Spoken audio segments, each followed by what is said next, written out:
Assalamualaikum warahmatullahi wabarakatuh. Saudara-saudara sekalian, hari ini saya alhamdulillah bersama Bu Gubernur, Ibu Bupati Jombang. Saya berada di Jombang menghadiri 3 acara wisuda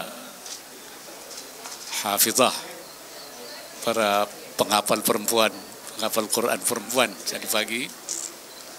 Dan saya sangat terharu, ternyata banyak sekali yang bisa dihasilkan. Dan yang lebih menarik saya itu bisa orang hafal hanya dalam waktu 4 bulan. 4 bulan, itu luar biasa. Ini kalau normal itu agak susah. Dan sampai 1 tahun bisa menguasai 7 qiraat sabah. Ini satu metode yang akan coba kita kembangkan. Mungkin nanti di Jawa Timur dan kita di nasional, dan akan menghasilkan. Karena banyak masjid-masjid yang perlu imam. Bahkan kita diminta 200 imam di Emirat. Baru terpenuhi 60. Jadi masih 140 lagi imam-imam yang hafidz, yang hafal Quran. Ini saya kira ini pekerjaan besar. Yang kedua, tadi saya menghadiri di Tebireng tentang badan wakaf. Ya, kita memang sedang mengembangkan wakaf, karena wakaf ini adalah dana besar, dana abadi umat Islam yang besar, yang manfaatnya tentu banyak, bisa untuk menanggulangi kemiskinan, bisa juga untuk membantu rumah sakit untuk kesehatan, bisa juga untuk membangun pendidikan dan banyak hal. Karena itu kalau gerakan wakaf ini terus bermunculan di mana-mana dan akan membawa maslahat. Dan sore ini saya alhamdulillah ini menghadiri wisuda satu institut yang berada di pesantren. Pesantren ini sangat tua, saya kira. Ya, dari mulai sebelum Mbah Wahab kan ya. Dari sama 3 generasi. Jadi pesantren ini pesantren yang sangat tua, sudah menghasilkan banyak kiai dan ulama. Dan ini salah satu produknya adalah S1 dari Institut Bani Fatah. Saya memang mengharap lahirnya generasi muda yang menguasai ilmu pengetahuan, baik ilmu pengetahuan agama maupun pengetahuan umum. Sebab kunci dari semua yang kita hadapi itu problem-problem kemasyarakatan, keekonomian, moralitas, dan juga tatanan kehidupan adalah kalau tersedianya sumber daya manusia yang unggul, yang menguasai ilmu pengetahuan, baik sains dan teknologi maupun pengetahuan-pengetahuan agama yang mendalam. Barangkali itu. Ya, saya. Izin Pak Wapres, saya Theo dari Medcom, Pak. Terkait pendidikan Pak Wapres. Ininya buka aja. Oke, izin Pak Wapres. Terkait pendidikan Pak Wapres, Ibu Menaker, Menteri Tenaga Kerja Ibu Ida Fauziah mengatakan 12% pengangguran didominasi oleh sarjana dan juga diploma. Hal ini terjadi karena tidak ada link and match antara dunia kerja dan juga perguruan tinggi. Pertanyaan saya, bagaimana pemerintah menekan angka tersebut supaya lulusan dari perguruan tinggi khususnya sarjana dan diploma mampu bersaing di dunia kerja? Itu aja Pak Wapres, terima kasih. Ya, itu sekarang itu kan ada namanya kampus merdeka.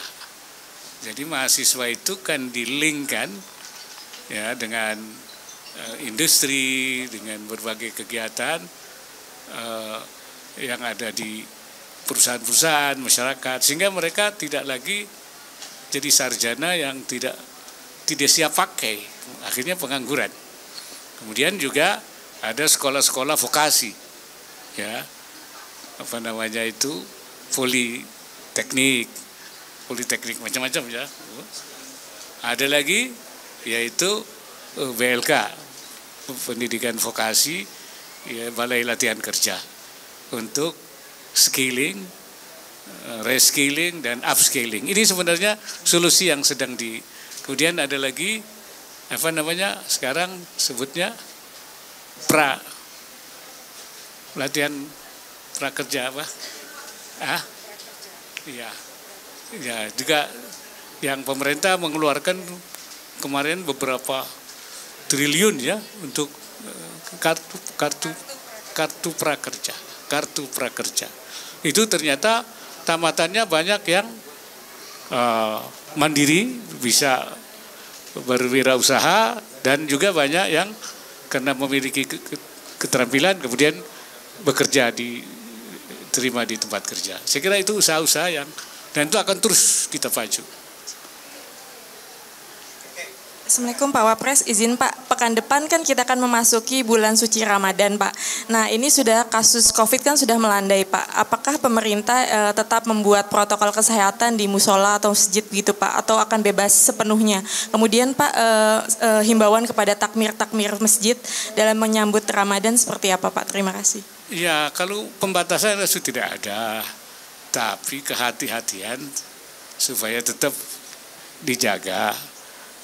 Terutama bagi mereka yang sakit, yang flu, itu supaya. Jadi sekarang dibalik ya. Tetapi karena takutnya yang flu tidak pakai masker, yang sehat akhirnya yang terpaksa pakai masker juga. Sebenarnya pembatasan sudah ada, tidak ada. Dan memang yang harus pakai masker itu yang sakit, sehingga tidak menular. Tapi karena dikhawatirkan masih belum patuh, nah lebih baik kita menjaga diri saja, bersiap-siap. Tidak ada batasan, saya kira. Tapi ya hati-hati di masjid itu juga. Karena tadi jangan-jangan di sebelah kita, ya flu tapi dia tidak pakai masker. Itu. Izin Pak dari Harian Kompas Pak, izin bertanya terkait isu lain Pak, ingin minta tanggapan Bapak terkait Menkom Info ya Pak ya, yang hari ini menjalani proses hukum terkait kasus korupsi gitu Pak, dan Wamenkumham juga dipanggil, dilaporkan ke KPK karena ada kasus suap gitu ya Pak ya. Nah mungkin ingin minta tanggapan Pak Wapres terkait ini Pak. Ya saya kira saya tidak perlu menanggapinya, ya kalau itu ada prosesnya silakan saja, kan itu memang ada proses hukum. Yang penting kan kalau dia clean tentu tidak akan menjadi persoalan. Ya, kecuali memang ada tersangkut. Itu saya kira proses yang biasa berjalan. Ya. Ya. Ada imbauan mungkin Pak ya, terhadap supaya menteri semua lain? pejabat-pejabat hati-hatilah. Ya, sebab sekarang mulai ada pemeriksaan. Saya kira itu. Cukup ya. Terima kasih. Assalamualaikum warahmatullahi wabarakatuh.